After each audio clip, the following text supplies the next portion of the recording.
Xəstəmiz 35 yaşında kişi bizə sağ diz oynağında ağrı və tez-tez burxulmalar, eyni zamanda şişkinlik şikayətləri ilə müraciət etmişdir.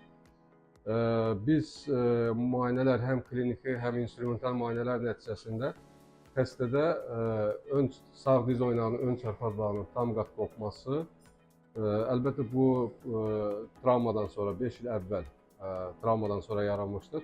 Medial meniskusda zədələnmə, Beckett Händel yırtığı və eyni zamanda lateral meniskusda zədələnmə müşahidə olundu. Yəni MRT nəticəsinə əsasən bu diaqnozlar təyin olundu. Xəstəyə əməliyyat təyin olundu və hal-hazırda xəstə əməliyyat masasındadır. Biz əməliyyatı icra etdik. Əməliyyat 1 saat 25 dəqiqə sürdü.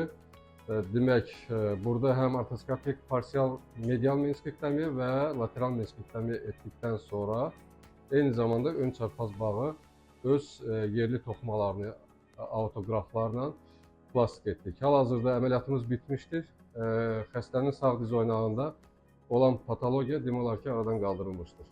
Xəstəmiz əməliyyatdan sonra 2 gün stasionarda konservativ müalicəsi davam etdiriləcəkdir əməliyyatdan sonraki dövrdə və bizim tövsiyələrimizlə ambulator müalicəyə göndəriləcəkdir.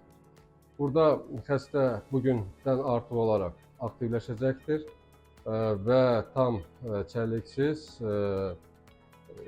3-4 həftə sonra gəzəcəkdir. İdman fəaliyyətinə 6 həftə sonra, yəni normal idman fəaliyyətinə qayıdacaqdır. Düzdür, həmən vaxta qədər tibbi reabilitasiya dövrünü keçəcəkdir.